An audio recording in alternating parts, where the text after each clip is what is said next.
Olá, turma, tudo bem? Para aqueles que não me conhecem, meu nome é Bruno Mendes, sou monitor acadêmico da disciplina de Direito Processual Penal, sob orientação da professora Luana de Miranda.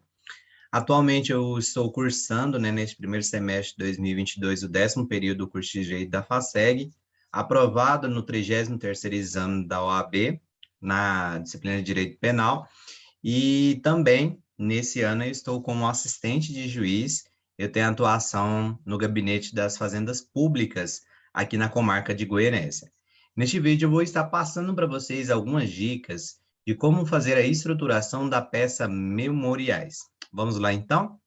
Pessoal, a peça memoriais é uma das peças mais importantes, principalmente quando a gente trabalha com um exame de ordem, né? Ela é a segunda peça mais cobrada, ela caiu 7 vezes. A última vez que ela caiu foi no exame 32, né? Então, no penúltimo exame. E ela só está atrás da peça de apelação, que caiu, se eu não me engano, 9 vezes, que foi a peça que caiu no último exame, no exame 33. Então, nós vamos entender aqui qual que é a importância dessa peça memoriais e saber estruturá-la. Então, quando a gente tem uma audiência de instrução criminal, quando ela termina, a gente passa para a fase de debates orais. Só porque os debates orais, eles podem ser convertidos em alegações finais por memoriais ou memoriais escritos em três hipóteses. A primeira hipótese seria a complexidade da causa, a segunda seria um número excessivo de réus, e a terceira seria que quando na audiência de instrução for determinado a realização de diligências. Então, para que a gente possa entender e identificar uma peça memoriais, os memoriais eles são apresentados com o término da audiência de instrução e antes da sentença. Então, vejam a importância dessa peça, porque ela é a última manifestação do advogado do réu, né? Então, é neste momento que a gente vai tentar formular os pedidos de absolvição ou os pedidos que vão favorecer o réu caso ele seja condenado. Então, essa é a importância dessa peça que nós conhecemos como memoriais, certinho? Então, se a gente for colocar isso aqui em uma linha do tempo, que eu usei uma linha do tempo de um processo de uma ação penal pública, tá? Então, nós temos lá como primeiro ato a denúncia, o Ministério Público entra com a denúncia, o juiz vai recebê-la, recebendo a denúncia, o juiz vai determinar a citação do réu, para que ele apresente resposta à acusação. Isso aqui vocês já viram anteriormente.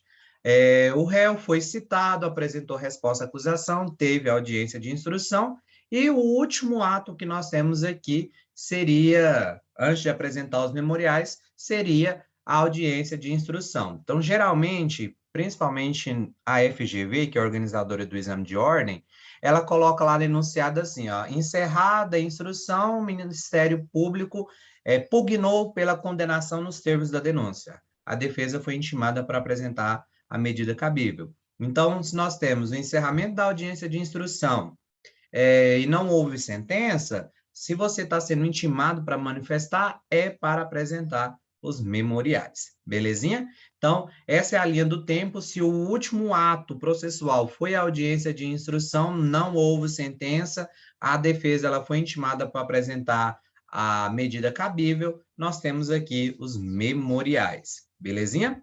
Vamos seguindo aqui. Bruno, qual que é a base legal? Nós temos aqui duas bases legais, e aí vocês vão precisar identificar, no caso concreto, para ver qual que é a base legal aplicável.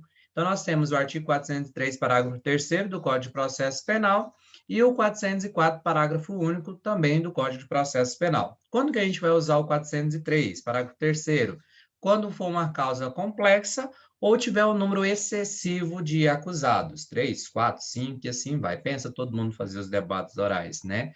Ia demorar bastante. Então, essa é uma das situações que podem acontecer. E também tem o 404, parágrafo único, que quando, no encerramento da audiência de instrução, o juiz ele determina, né, novas diligências, ou tiver sido requerido, e o juiz defere essa realização de novas diligências. Então, aí nós vamos fundamentar no artigo 404, parágrafo único.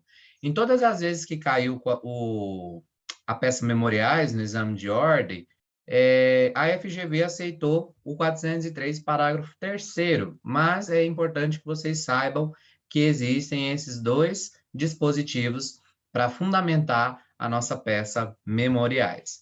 Bruno, e o prazo? O prazo ele é de 5 dias, e lembrando que os dias, a contagem dos dias no processo penal é contínua e peremptória. Lá no finalzinho do vídeo, eu vou estar explicando para vocês como que funciona a contagem desse prazo. Então, a defesa ela é intimada para apresentar os memoriais. Então, ela tem um prazo aí de 5 dias para apresentá-los, certinho? E estrutura. E aí vocês vão falar assim, por que que o Bruno colocou um esqueleto aí, né? Pessoal, quando eu fiz o exame de ordem, eu fiz em direito penal e eu tive nota máxima na peça prática, né? A minha peça, como eu havia comentado, foi uma peça, um recurso de apelação. Eu demorei todo o tempo para fazer a prova, né? Eu finalizei a prova faltando 10 minutos. E eu digo para vocês, se eu tivesse feito rascunho da peça, eu tinha sido reprovado. Mesmo tendo feito uma peça excelente, nota máxima. Mas se eu tivesse feito rascunho, eu tinha sido reprovado. Por quê? Não dá tempo, pessoal, de você fazer todo o rascunho da peça e depois passar ela para a folha definitiva. Então, aqui a gente faz a montagem de um esqueleto. E foi assim que eu fiz na minha segunda fase do exame de ordem. É um esqueleto.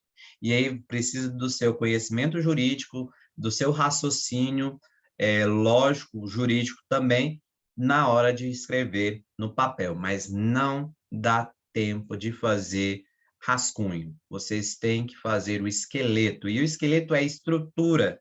Então, como que funciona essa estrutura? Eu separei alguns tópicos que nós vamos usar para fazer a estrutura e eu vou estruturar aqui com vocês a peça memoriais. Então, o primeiro tópico que a gente tem é o endereçamento. Para qual juízo que eu vou oferecer os memoriais? A gente vai falar daqui a pouco. Segundo, é a qualificação e a indicação da peça com a base legal. Olha só, indicação da peça, não é identificação. Porque identificação, se você escreve alguma coisa lá, seu nome ou alguma coisa alheia ao enunciado, aí você não tem a pontuação da peça e não consegue a aprovação. Terceiro tópico, breve relato dos fatos, né? Aquele tópico dos fatos. Quarto tópico, do direito, aqui é o conteúdo da peça memoriais, é onde nós vamos trabalhar ali teses de preliminares e mérito. Nós temos os pedidos, né? Tudo que for formulado de teses no conteúdo tem que ser reafirmado nos pedidos. E, por fim, o fechamento, né? Que é onde a gente vai colocar lá o advogado, a AB e a data lá em cima também, se o enunciado pedir para que você date no último dia do prazo. Vamos falar um pouquinho, então, aqui sobre endereçamento. Endereçamento, gente, é para o juízo onde o processo está correndo. Não, Bruno, eu estou lendo aqui o enunciado, eu vi que esse juiz aqui é incompetente. Tá, mas está correndo o processo nele, então você vai oferecer para ele, tá? Então, o juiz é onde estiver correndo o processo, onde que está sendo realizado o processo. Eu coloquei aqui dois modelos, né? Um da Justiça Comum Estadual e um da Justiça Comum Federal. Se for da Justiça Comum Estadual, excelentíssimo senhor doutor juiz de direito, dá. Se formou a vara, pode colocar primeira, segunda, terceira. Se não colocou, 3 pontinhos. Da vara criminal, da comarca de, se o enunciado falou onde o processo está tramitando, pode colocar também a comarca. Por exemplo, excelentíssimo senhor doutor juiz de direito da primeira ou segunda vara criminal da comarca de Goianésia. Agora, Goianésia tem 2 varas criminais. E se for um crime que está correndo na Justiça Federal? Excelentíssimo senhor doutor juiz federal da primeira, segunda, ou se não informar 3 pontinhos, da vara criminal da seção judiciária de e o local onde se encontra a seção judiciária, beleza? Endereçamento bem simples, você endereça para o juiz onde está correndo o processo, sendo competente ou incompetente, se estiver correndo o processo, nesse juízo, é ele que você vai endereçar. Qualificação e indicação da peça. Aqui você vai fazer a qualificação do acusado e vai indicar qual é a peça, tá? Bruno, eu tenho que fazer a qualificação completa, fulano de tal, brasileiro, casado, residente domiciliado na rua tal, número de CPF tal, RG tal, endereço de e-mail tal? Não, por quê? Ele já foi qualificado lá na denúncia ou na queixa, então a gente não precisa fazer a qualificação dele novamente. Então, um exemplo, fulano de tal, já qualificado nos autos por seu procurador infraassinado, vem respeitosamente à presença de Vossa Excelência apresentar memoriais ou alegações finais por memoriais, e aí você vai identificar qual que é o fundamento. Se for complexidade da causa ou número excessivo de réu, com base no artigo 403, parágrafo 3º do Código de Processo Penal. Se foi determinado na audiência a realização de novas diligências e após apresentar essas diligências, a defesa foi intimada para apresentar a medida cabível, aí você fundamenta no 404, parágrafo único do CPP, tá bom? Pelos fatos e fundamentos jurídicos a seguir expostos. Então, essa é a qualificação e a indicação da peça com o seu dispositivo legal. Vamos para o próximo, dos fatos. Gente, aqui é fazer um breve relato. Por quê, Bruno? Isso eu falo para fins de exame de ordem, tá? Claro que na prática, aí a gente tem que fazer bem feitinho, bem bacana, para que fique bem tranquilo, né, para o magistrado na hora de fazer a leitura. Em fins de exame de ordem, a gente tem que fazer uma narrativa breve dos fatos. Lembrando, você não vai inventar fatos novos, tá? Você vai estar preso ao enunciado e você vai transcrever aquilo que está no enunciado, né? Então, você relata qual é o crime que o réu foi denunciado. O réu ou o acusado foi denunciado com incurso nas penas do artigo 121, caput do Código Penal. Ponto. Quando que foi feito o oferecimento da denúncia? O Ministério Público ofereceu denúncia, o réu foi devidamente citado, apresentando resposta escrita. Feito a audiência de instrução, foram tomados os depoimentos da vítima, a inquirição das testemunhas de acusação e defesa e o interrogatório do réu. O Ministério Público pugnou pela condenação nos termos da denúncia e a defesa foi intimada para a apresentação da medida cabível. Pronto, um breve relato. Não fique maçando barro, porque isso aqui não te pontua, tá? Faz parte da estrutura, mas não pontua para fim de exame de ordem, tá? Então, não percam muito tempo aqui nos fatos. 4, 3 parágrafos no máximo, tá? Excelente, show de bola. Agora, aqui é onde você consegue a aprovação. O conteúdo da peça memoriais está aqui dentro, é do direito. E aqui nós vamos separar em preliminares e mérito. Bruno, o que são as preliminares? As preliminares, pessoal, são questões que envolvem vícios formais, processuais e procedimentais. São questões que levam à nulidade do ato ou de todos aqueles atos que derivam deste ato que está viciado, ou em si do próprio processo. Não guarda nenhuma relação com a absolvição, que seria matéria de mérito. Exemplo de preliminares. Um crime de ação penal pública condicionado à representação, e não tem a representação da vítima, tá? Uma nulidade.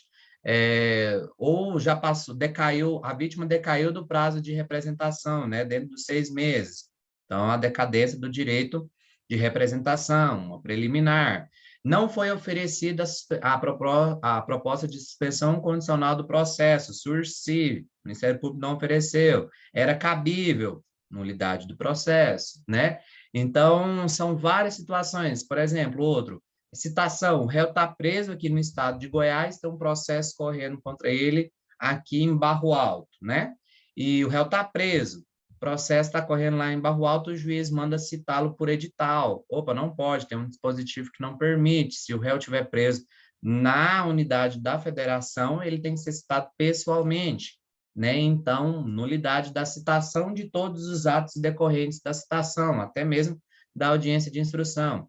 Ou na audiência de instrução, o juiz inverteu, colocou o interrogatório do réu primeiro, trouxe prejuízo, a defesa se mostrou irresignada, então vamos também pedir a nulidade da instrução, tem que fazer de novo. Então, essas são as preliminares, elas não vão levar à absolvição do réu, mas elas vão aí, né, anular o ato ou todo o processo.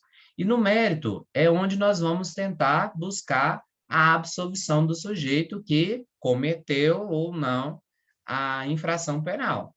Aqui a gente vai tentar buscar afastar a materialidade e autoria do delito e arguir uma das causas excludentes do crime. Vamos lembrar que o crime ele é composto por três causas, né? Eu tenho a tipicidade, a ilicitude e a culpabilidade. Se um desses elementos aqui não estão presentes, eu tenho uma atipicidade da conduta, e aí a atipicidade da conduta é um crime atípico, leva à absolvição. Beleza? Então, nós vamos tentar buscar afastar a materialidade ou autoria e também procurar no enunciado algum excludente do crime, né?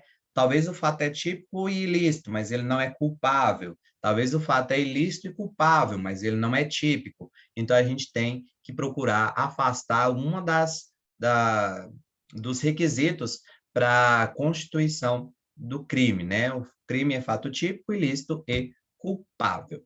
Bruno, mas como é que eu faço para identificar as teses de mérito? E aqui eu vou dar a dica da vez, que foi uma dica que eu aprendi com o professor Nidal, né? Ele foi o professor que eu segui durante a minha caminhada na segunda fase do exame de ordem, e ele apresenta essa sigla aqui para a gente, para que a gente possa encontrar as teses de mérito, né? As teses que nós vamos pedir ali a absolvição do sujeito. E essa sigla, ela não é do nada, ela tem uma explicação. A gente usa como parâmetro o artigo 386 do CPP, tá? Então, nós vamos usar como parâmetro o artigo 386 do CPP para a gente encontrar as teses de mérito. Então, é o MATIX. Então, eu vou falar para vocês o que significa cada uma dessas letras. A letra M seria materialidade. Eu vou encontrar alguma coisa no enunciado que vai me levar a afastar a materialidade da infração. Por exemplo, um crime de homicídio, né? Não foi encontrado o corpo e não tem nenhuma prova que leve a considerar que o crime aconteceu, né? Que foi cometido um homicídio. Não tem corpo, não tem nenhuma prova que leve a crer que aconteceu, então eu vou pedir a absolvição por estar ausente a materialidade do crime, né? Então, lá no 386, no incisos 1º e 2º, fala sobre a materialidade do crime. A autoria, vou usar um exemplo aqui, me perdoem, é só a título exemplificativo. Nós temos, por exemplo, um crime de estupro, e aí foi feito o exame pericial, constatou que a mulher ela foi estuprada, porém o material genético que encontraram lá não é da pessoa que está sendo denunciada, né? Não foi ele que cometeu aquele crime. O crime aconteceu, está provada a materialidade, mas a autoria não foi ele. Então, vamos pedir absolvição com base nessa excludente da autoria, não foi ele que cometeu. Aí nós temos os incisos 4 e 5 lá do 386, que vocês têm que dar uma lida para ver qual que se encaixa. Aí nós temos agora como fazer a leitura e identificar se está presente um excludente do crime, né? Vou tentar excluir a tipicidade, a ilicitude ou a culpabilidade. As excludentes de tipicidade, né, nós temos, por exemplo, o princípio da insignificância, né, que é um excludente de tipicidade. Causas excludentes de ilicitude, estado de necessidade, estrito cumprimento do dever legal, legítima defesa. Então, lê o enunciado, vê se você encontra um dessas excludentes e pede a absolvição com base na exclusão da ilicitude, que é o inciso 6º, lá do 386 do Código de Processo Penal. Culpabilidade, né? Opa, peraí, o crime foi cometido sobre embriaguez total, né? E não foi, ela não foi voluntária, ela foi proveniente de força maior ou caso fortuito. ou obediência hierárquica superior, ou coação moral irresistível, né? Erro de proibição inevitável, né? O potencial desconhecimento da ilicitude, exclui a culpabilidade. O fato pode ser típico e ilícito, mas não é culpável, pede absolvição de acordo com o artigo 386, inciso 6 do Código de Processo Penal. Aí vocês vão falar assim, Bruno, e esse S aí? O que esse doidão está fazendo aí? Pessoal, nós temos que pensar no seguinte: talvez o crime aconteceu, está provada a materialidade, está provada a autoria, não tem nenhuma excludente de crime. E aí, você vai cruzar os braços, deixar o Ministério Público malvadão, condenar o, o acusado, né? O juiz condenar o acusado nos termos da denúncia do Ministério Público? Você vai ficar lá, não, é isso aí mesmo, não, sinto muito, ó, ferrou, né? Já era. Eu sinto muito, pago meus honorários aí e tal. Não, né? Você vai pensar o seguinte, talvez o juiz ele não teve uma boa noite de sono, né? Ele brigou com a mulher na noite anterior, ou a audiência está demorando, ele quer almoçar.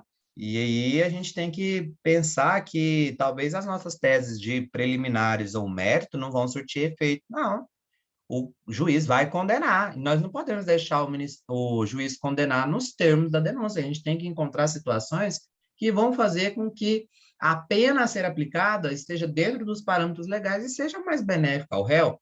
Então, aqui nós vamos usar as teses subsidiárias, porque pode ser que a gente não consiga absolvição, mas a gente vai tentar diminuir a pena, aplicar um regime carcerário melhor, mais brando, né? Então, essas são as teses subsidiárias e elas têm que conter da sua peça, tá? Não pode fazer só a peça lá pedindo absolvição, porque talvez o juiz não está nem aí para sua absolvição, né? Então, a gente tem que fazer os pedidos subsidiários, as teses subsidiárias. Bruno, mas como é que eu faço essas teses subsidiárias? Aí aqui nós vamos usar como parâmetro os incisos 2, 3 e 4 do artigo 59 do Código Penal, tá? Então, esse inciso 1, eu não falo dele porque as penas aplicáveis, a gente tem reclusão, detenção, e que a maioria a gente vai trabalhar com as penas de reclusão. Então, eu vou trabalhar só com o inciso 2, 3 e 4. No inciso 2, a gente tem que falar um pouco sobre a quantidade de pena aplicável. E esse inciso, se vocês se recordam, ele trata sobre a dosimetria da pena. No processo penal brasileiro, nós sabemos que a dosimetria da pena é um processo trifásico, né? Eu tenho 3 fases. A primeira fase é a fixação da pena base. A segunda são as causas agravantes, e as circunstâncias agravantes e atenuantes. E a terceira fase são as causas de aumento e diminuição da pena. Então, você fez os pedidos lá, fez as preliminares, fez as teses de mérito, aí vamos para os pedidos subsidiários, as teses subsidiárias. O primeiro que nós vamos colocar aí é a aplicação da pena base no mínimo legal. Dá um jeito de falar que as circunstâncias do artigo 59 são todas favoráveis ao réu. Claro que se o réu não tiver as circunstâncias favoráveis, aí a gente não tem como pedir a pena base no mínimo legal. Mas aí você pode colocar lá, abre o tópico, da pena base no mínimo legal. O acusado preenche todos os requisitos do artigo 59 do Código Penal, logo requer a aplicação da pena base no mínimo legal. A OAB, a FGV, ela aceita esse trechinho que eu falei para vocês, inclusive ela aceitou no meu exame também. Só porque eu tinha que fundamentar um pouquinho mais, porque falava sobre inquéritos em cursos e ações penais em curso não podem ser utilizadas, tem uma súmula que não permite que elas sejam utilizadas para majorar a pena base acima do mínimo legal. Não é fundamento idôneo para fazer essa elevação da pena base. Então, você fundamenta nesse sentido, a aplicação da pena base no mínimo legal, pois estão preenchidos os requisitos do artigo 59 do Código Penal. Segunda fase da dosimetria da pena, circunstâncias agravantes e atenuantes. O que nós vamos tentar fazer? Nós vamos fazer com que o juiz reconheça, aponte as atenuantes e afaste as agravantes que o Ministério Público está colocando lá para lascar ainda mais a vida do nosso sujeitinho que cometeu uma infraçãozinha penal, né? Ele é um jaguarinha, né? Ele não, vamos, né? Tô brincando, né, gente? Senão vai falar assim que o Bruno defende bandido. Então, nessa segunda fase, a gente vai pedir para que o juiz reconheça atenuante. Exemplo de um atenuante. Na data do fato, o acusado, né, o réu, ele tinha 18 anos. Então, lá nas teses subsidiárias, eu vou pedir para que o juiz reconheça a atenuante da menoridade. Ele era menor de 21 anos na data do fato, né? Então, um atenuante bacaninha. Aí tem a confissão espontânea, são várias atenuantes que a gente tem lá no Código Penal. E nós vamos afastar as agravantes que o Ministério Público apontou. Talvez ele apontou lá um agravante da reincidência, mas espera aí, não tem nenhuma sentença penal condenatória transitada em julgado apto para gerar reincidência, né? Opa, espera aí, Ministério Público, malvadão, malvadão, não pode não, né? Eu só tenho reincidência, a gente já estudou, que eu preciso de ter uma ação penal perdão, gente, uma condenação penal transitada em julgado, uma ação condenatória transitada em julgado, para gerar reincidência. Ainda tem aquele limite temporal lá que vocês já estudaram também. Então, se não preenche, se não teve nenhuma ação penal condenatória transitada em julgado, não posso pedir a reincidência. Então, o Ministério Público, isso aí você não vai conseguir, não. Não vai levar a pena aí na segunda fase, não, beleza? E a terceira fase, você vai fazer os pedidos, as teses, para que o juiz reconheça as causas de diminuição da pena e vai tentar afastar as causas de aumento de pena que o Ministério Público formulou.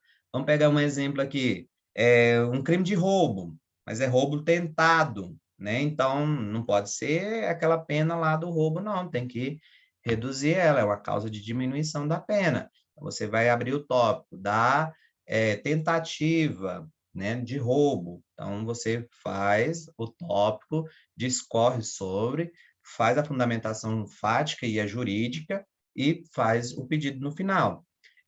O Ministério Público está pedindo para que o acusado seja condenado com causa de aumento de pena por ter usado arma de fogo, mas aí foi ver que a arma de fogo, ela era, na verdade, um brinquedo, né? Uma arminha, pei, então não pode, né? Então, vamos tentar afastar essas causas de aumento do Ministério Público, beleza? Então, você tem que discorrer sobre as três fases: pena base no mínimo legal, apontar as atenuantes e afastar as agravantes, e apontar as causas de diminuição e afastar as causas de aumento, beleza? Próximo inciso, inciso 3, a gente vai pedir o regime mais brando para o nosso jaguarinha, né? O nosso pequeno infrator. Nós vamos pedir lá, por exemplo, um regime aberto ou um regime semiaberto. Claro que vocês têm que analisar direitinho o caso concreto e ver a quantidade que poderá ser aplicado a pena. Se for abaixo de 8 anos e o sujeito ele não é reincidente, vamos pedir um regime semiaberto. Ou se for abaixo de 4 anos, ele não é reincidente, vamos pedir um regime aberto. A gente vai colocar lá, do regime carcerário, uma tese subsidiária, e discorre sobre. Tem que analisar, né, os requisitos lá da fixação do regime carcerário. Nós temos também a substituição da pena privativa de liberdade por outra espécie, por exemplo, uma restritiva de direito. Mas aí a gente tem que lembrar que tem algumas situações que não é cabível. Por exemplo, se o crime for cometido com violência ou grave ameaça, eu não posso aplicar a PRD, né? E tem todos os requisitos também que a gente tem para fazer essa substituição da PPL pela PRD, que vocês também já viram em períodos anteriores e que depois a gente pode conversar um pouquinho mais sobre esse artigo 59. Belezinha? E ainda temos também o sursi, que é a suspensão condicional da pena, nos casos em que não são aplicáveis a conversão da PPL em PRD e também tem os requisitos. Esses são as teses subsidiárias. Então, você usa o artigo 59 como parâmetro para fazer as teses subsidiárias. Faz as preliminares, as teses de mérito e, por fim, as teses subsidiárias, seguindo essa sequência do artigo 59 do Código Penal. Os pedidos, tudo aquilo que você formular de pedido, de tese, no conteúdo, você reafirma nos pedidos. Então, tem uma preliminar lá, por exemplo, de nulidade, uma preliminar, vamos pegar aqui, aquela da audiência, né? O juiz trocou a ordem da inquirição, colocou o interrogatório do réu primeiro. Oh, peraí, não pode não. Então, vamos colocar essas situações que vão ser preliminares, que a gente vai colocar ali, ou nulidade. Então, as nulidades você pode usar lá no artigo 564 do Código de Processo Penal, para ver se tem uma nulidade. Coloca ela também ali, né? Os pedidos de absolvição, a gente vai sempre utilizar o 386 e vai apontar qual que é o inciso. Ah, é por falta de autoria, é por falta de materialidade, é por exclusão de tipicidade, exclusão de licitude, exclusão de culpabilidade. Então, todo pedido de absolvição, ele é formulado com base no 386 do CPP e você tem que apontar o inciso correspondente, beleza?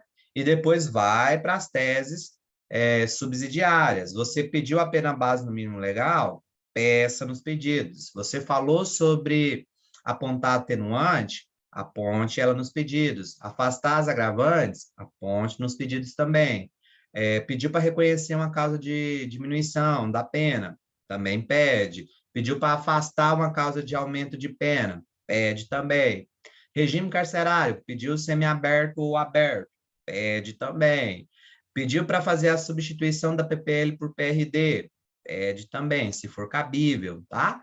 E tem ainda o sursi, se não for cabível, a PRD, belezinha? Então, tudo que você formular no conteúdo de preliminares e mérito, você tem que fazer o pedido específico na hora desse tópico, belezinha?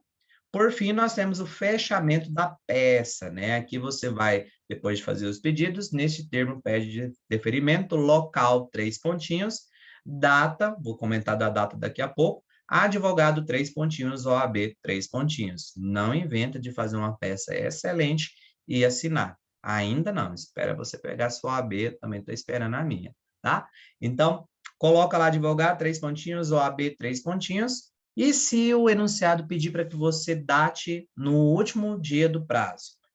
Aí, gente, nós temos que lembrar que os memoriais são 5 dias a partir da intimação, beleza? Então, por exemplo, a pessoa, ela foi intimada, né? A defesa, ela foi intimada na quinta-feira. O primeiro dia, a gente vai contar no dia seguinte útil. Então, a gente exclui a data da intimação e começa a contar a partir do primeiro dia útil e termina, né? O último dia será o dia do vencimento. Como assim, Bruno?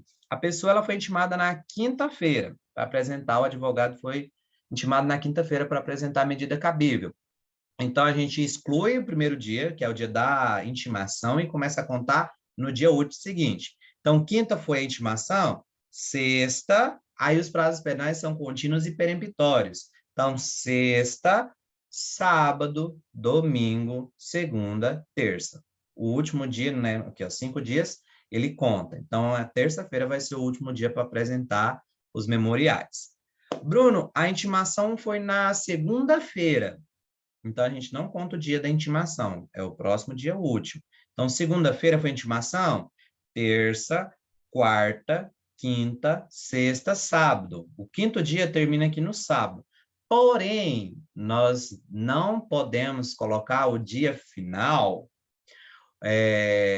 no sábado, domingo ou feriado. Quando é assim, a gente tem que prorrogar para o próximo dia útil seguinte. Então, caiu no sábado, mas sábado não é considerado dia útil aqui no processo penal. O que a gente faz? Prorroga para o próximo dia útil, mas domingo também não é. Então, prorroga para o primeiro dia útil seguinte, que no caso seria segunda-feira. Bruna, a intimação foi feita na sexta-feira. Então, eu vou contar a partir do primeiro dia útil seguinte. Mas espera aí, Bruno. Sexta-feira eu sei que não conta porque é o dia da intimação. Mas sábado também não é considerado dia útil. Então, se sábado não é considerado dia útil, vamos para o próximo. Mas domingo também não é. Então, a gente só vai começar a contar o prazo na segunda-feira. Então, olha só, presta atenção comigo, larga o celular se você estiver mexendo. Se a intimação foi feita na sexta, a gente só vai começar a contar ela na segunda. O primeiro dia não pode ser também no sábado ou domingo. Então, segunda, terça, quarta, quinta, sexta, o último dia vai dar aqui, né? Na sexta-feira, são 5 dias. Então, é o dia final. Belezinha? Lembrando, os prazos são contínuos e peremptórios. A intimação foi feita na quarta, então não conta a quarta. Quinta, sexta, sábado. Nesse prazo aqui, pode contar o sábado e domingo, não pode contar se ele for o último dia ou se for o primeiro, tá? Então, quarta, quinta, sexta, sábado, domingo, segunda. Então, o prazo terminaria na segunda. Beleza, gente? Pessoal, eu espero que vocês tenham gostado bastante dessas dicas que eu mencionei aí para vocês. Qualquer dúvida, está à disposição aí o meu Instagram, o meu e-mail, você pode mandar uma mensagem. Quiser falar um pouquinho sobre exame de ordem, quiser falar um pouquinho sobre TCC, né, para aqueles que estão no 9º período, eu estou aí à disposição de vocês, eu quero contribuir naquilo que eu puder, né? Forte abraço, fiquem todos com Deus e desculpem se o vídeo tiver ficado um pouco longo, mas eu quis trazer o máximo de informações para vocês. Um grande abraço, até a próxima. Tchau, tchau.